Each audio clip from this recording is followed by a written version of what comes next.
don't watch this video review. At least don't watch it until you've beaten The Walking Dead the game, Episode 5, No Time Left. While I could keep the written review spoiler-free, seeing the game in action is going to ruin in-game events for you regardless of how little we show, and that would be a shame. The Walking Dead the game is destined to be remembered as one of the most unique and emotional experiences thus far in gaming, and it would be a crime to rob yourself of that. What do we do without a boat? Get to the countryside. Every decision we've made as Lee Everett in episodes 1 through 4 has led to this moment, the season finale that is The Walking Dead Episode 5. The story opens where Episode 4 left off, with Lee bitten and Clementine in the clutches of a stranger. Lee has nothing left to lose. These are seemingly his final hours, so he has to make them count. This sets the stage for big stuff, all the things you wanted from the game. There are epic fights, gruesome scenes, and a whole bunch of talking. Yes, talking. You've been building these relationships for 4 episodes now. Episode 5 is when it pays off.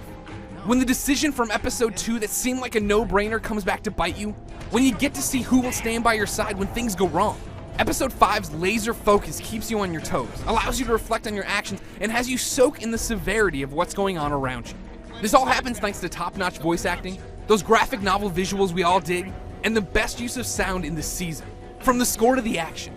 As usual, the frame rate stumbles, especially during a ladder sequence early in the game, and things will freeze up right before a scene switch, but tech problems are obliterated by the emotional ramifications of this powerful story.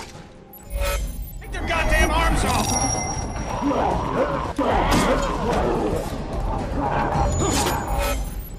Episode 5 plays like all the episodes before. The puzzles aren't hard and rely on basic logic. The first-person shooting from Episode 4 is gone, and the real hook remains choosing Lee's lines of dialogue and living with the consequences. That's always been the way with The Walking Dead the game.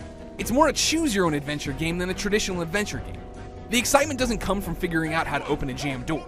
The excitement is from choosing who will guard the front door, who will scavenge for weapons, and then seeing the results. Episode 5 is great at this. While only a couple of choices are truly episode-changing, every line of dialogue feels like it has the chance to drastically affect the game and be the last thing you ever say to your friends. You get to finally explain why you've done the things you've done throughout the season.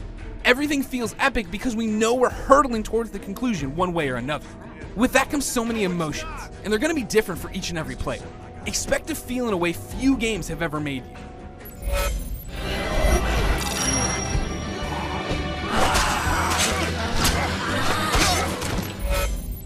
The Walking Dead the game has been setting up Episode 5 No Time Left since we met Lee Everett in the back of Episode 1's cop car. Thankfully, the season finale doesn't disappoint. It's shocking, brutal, touching, and sad. Which means it's the perfect way to wrap up Season 1 of The Walking Dead the game, and a title that's going to be talked about for years to come. For everything about The Walking Dead, from comics to TV to Telltale's second season, keep it on IGN. Oh, and hold on to your Walking Dead the game Season 1 save files.